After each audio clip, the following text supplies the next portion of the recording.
Who do you become when no one needs you? Hey, pursuers, take a breath with me for a second. I'm talking about like a real breath. Inhale, exhale. Hey guys, welcome back to Pursuing Me with Sharita, the space where we slow down, reflect honestly, and grow on purpose.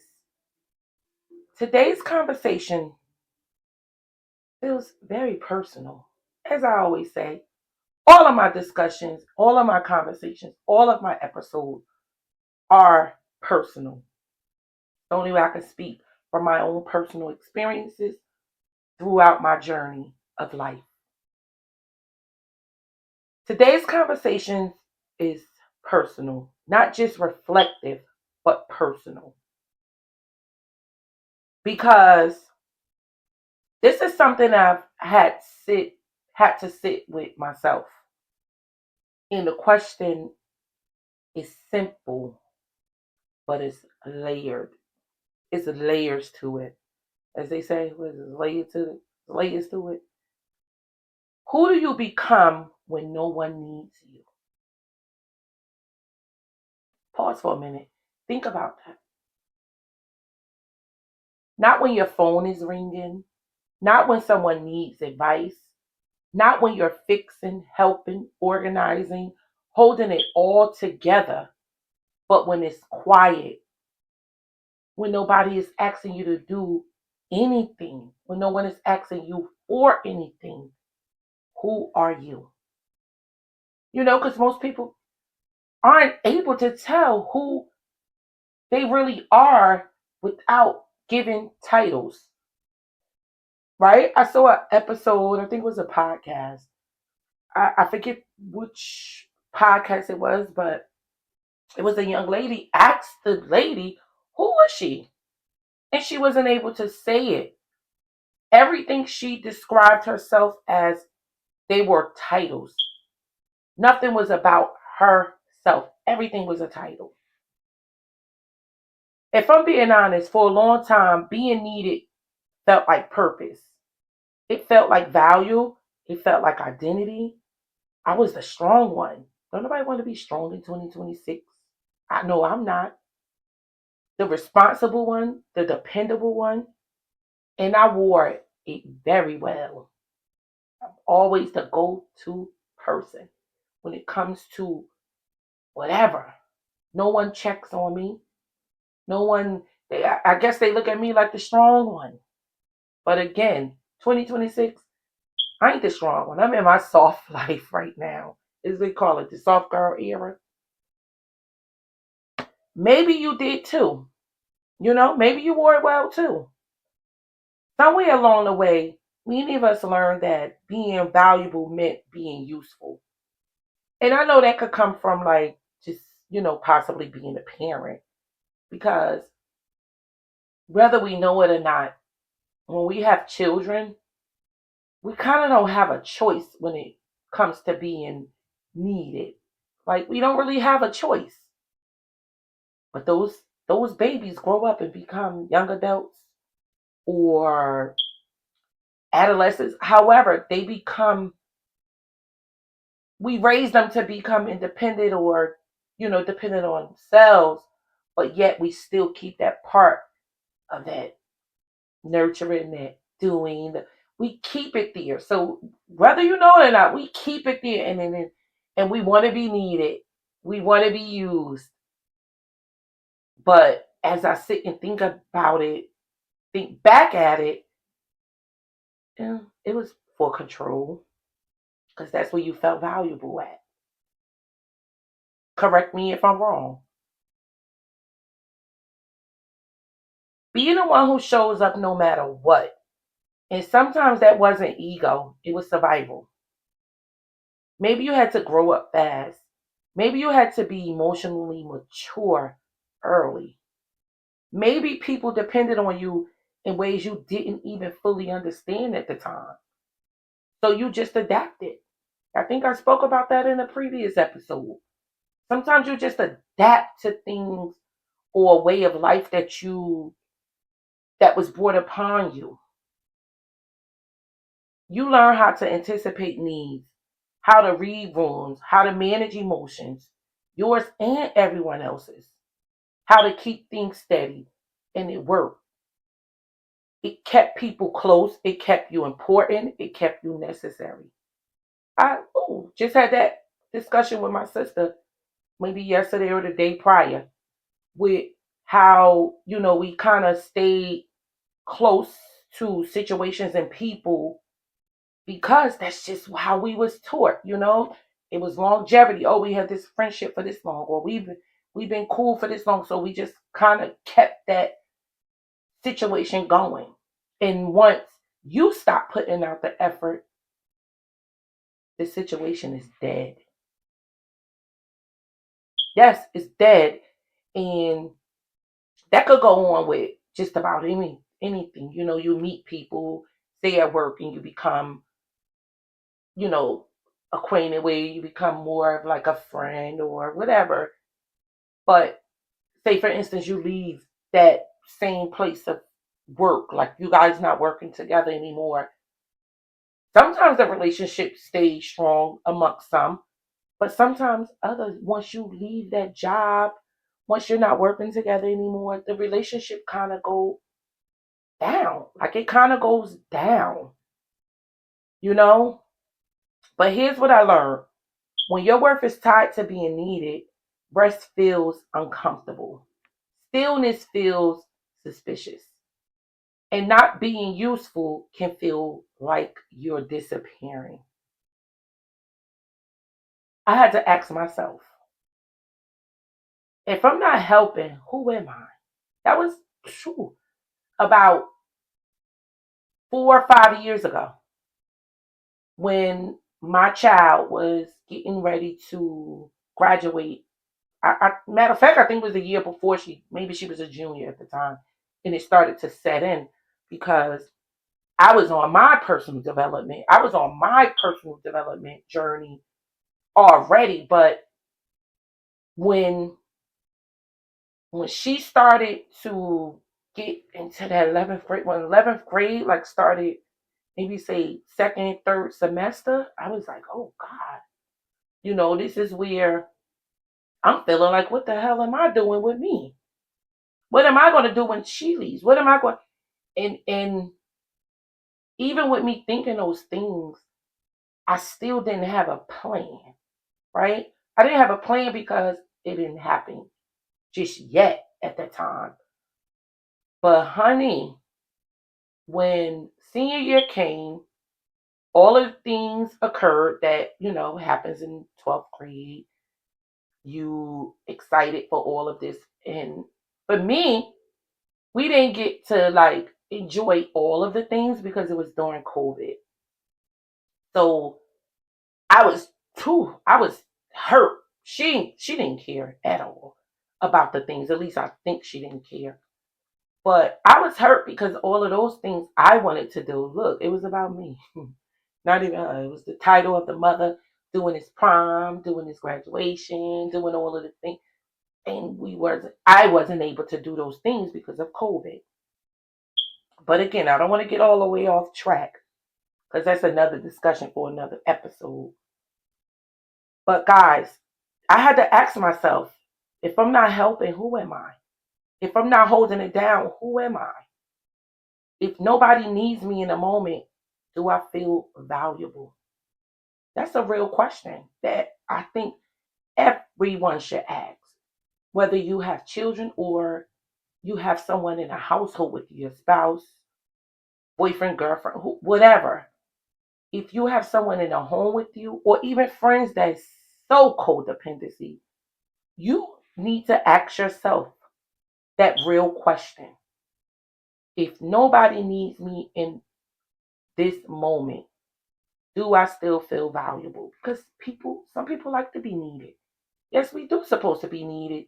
We want to be needed, but who are you without being needed? Some of us don't know who we are without a role, as I just mentioned. Without someone to care for, without a problem to solve, without someone to manage, and when the noise stops, we don't feel peaceful. We feel restless, we feel uneasy, we almost feel unnecessary. Not because we lack value, but because our nervous system learned something very early. As I just said, it's almost like we're programmed to be that way once we, again, have children or a spouse or partner, whatever, or either those needy friends. Usefulness equals safety. That's how people look at themselves. If I'm needed, I belong. If I'm helpful, I won't be abandoned. If I'm strong, I won't be a burden. So, of course, slowing down feels uncomfortable. I said that before in one of my episodes where there was a time where I felt like I couldn't rest. Everything, I had to be doing something every minute of the day. But guess what that caused? That caused a total burnout.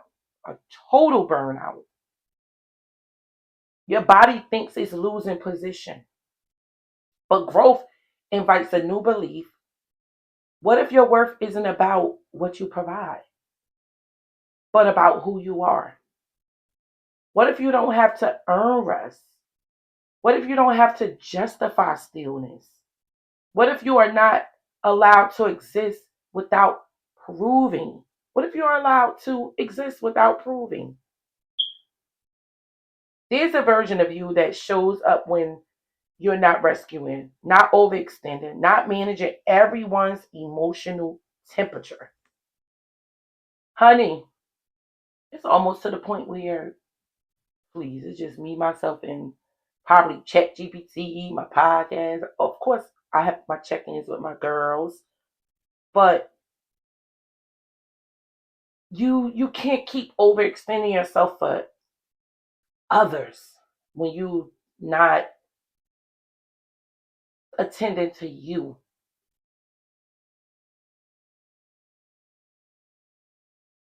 That can ask, what do I want? What do I need? What feels aligned for me? Right? We in a season of, if your actions not aligning with your beliefs and your desires, they need to be deleted. And it could be, it's a hard truth, a hard decision, hard. But guess what? Everything is hard, so we have to pick our hearts.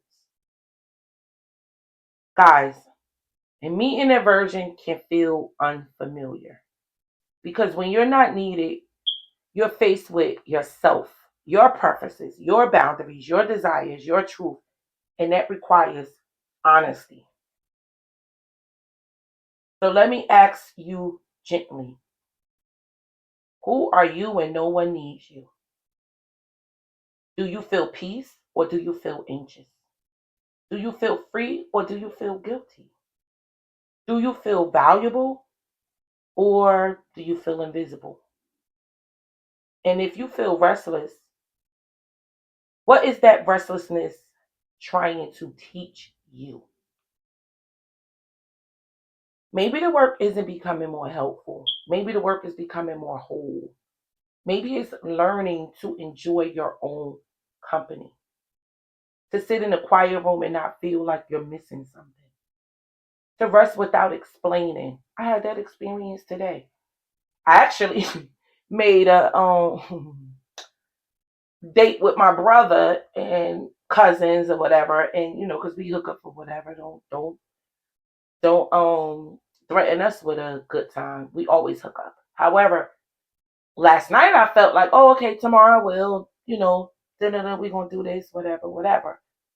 But today when I got up and I understood and realized that I need to just sit down. I don't have to do anything. I did something yesterday, you know, and I don't have to always feel like I need to move, move, move. So I sat today. I did some things that I wanted to do, and that's just that. And I don't feel guilty about it.